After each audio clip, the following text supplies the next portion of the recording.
Welcome to Grace on Fire. I'm so glad you're here. Thank you for being here.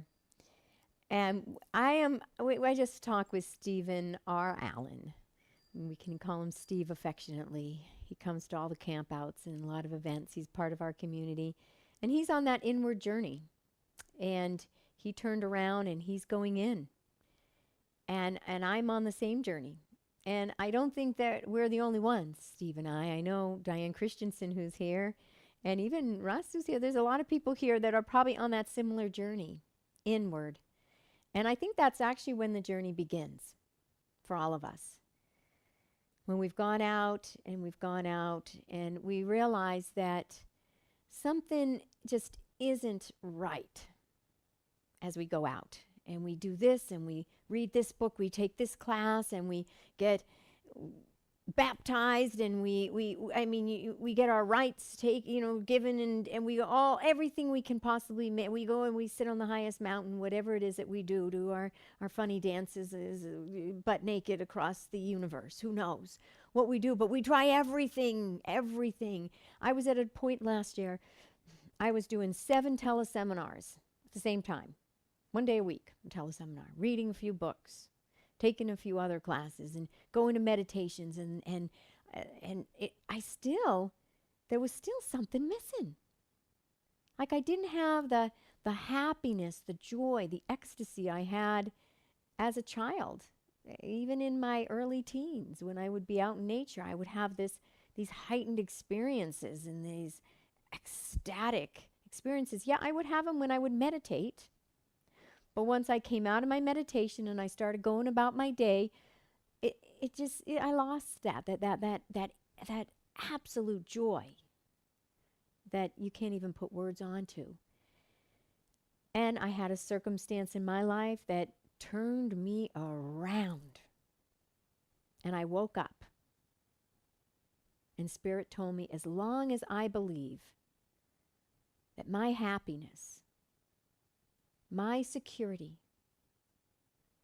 that love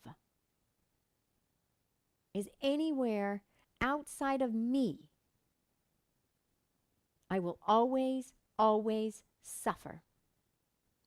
And that came into my consciousness like a flash of lightning. It was a mark of demarcation, and I'll never forget it, and I can never ignore it. And that was the moment that I turned around. I turned around.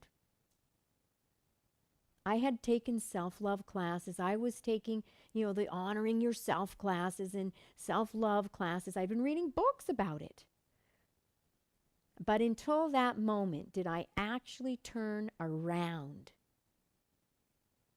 in a really profound way. It was like my eyeballs turned around and started looking inside of me.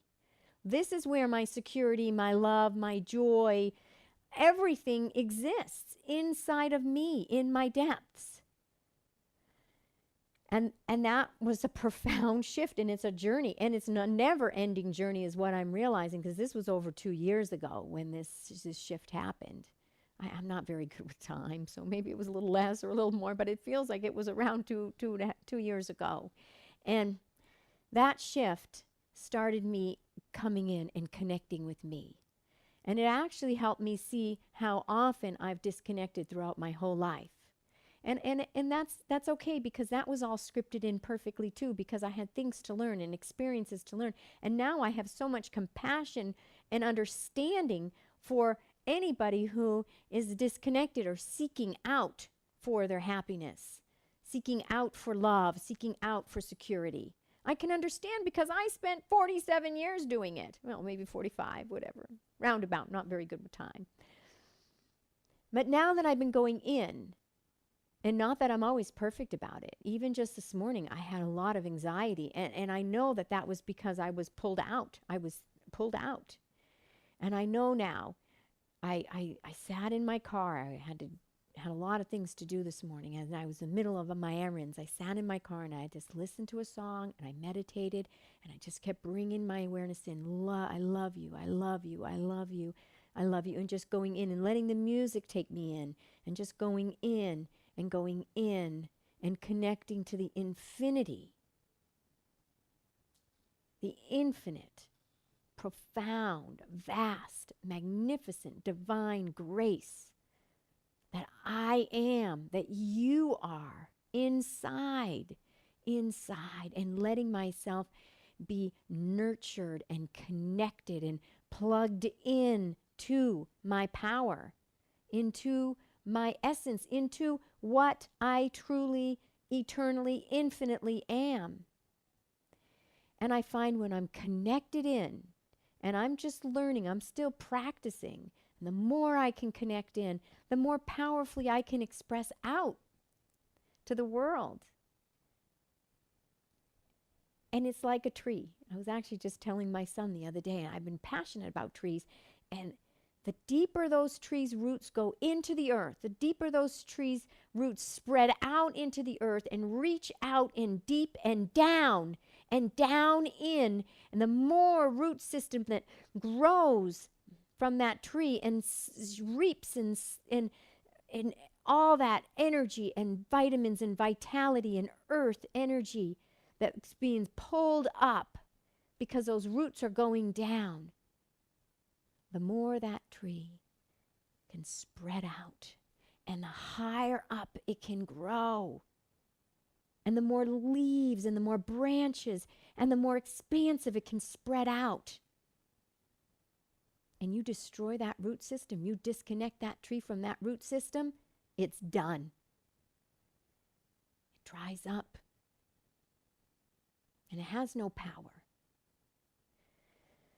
And so what I'm learning and what we had talked about in this wonderful last highlight with Steve and Alan is that our journey now for many, many people on this planet, we're all doing this together. We're all walking each other home, hand in hand, side by side as equals. And we're bringing our root system down now. We're starting to go into the root system of what we are, into the depths of the truest aspect of our being. And this is altering and transforming the outer expressions and our gifts and our talents and how we express in the world. We're more powerful now. The more I go in, the more I dwell and bask in that ecstatic beingness, that nectar that is what I am, that's inexplainable, incomprehensible, the more I feel secure as a human being expressing this divine through me. I know I'm not the human being, but the human being is the divine expression right now. And how that animates through me is how divine is expressing through the human being. It's all divine.